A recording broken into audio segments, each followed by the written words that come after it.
representar Repsol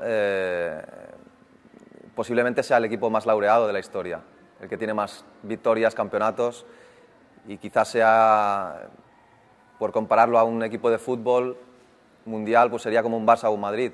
Y estoy muy orgulloso de pertenecer a esta familia y poder aportar mis granitos de arena para que todavía sea más potente el equipo.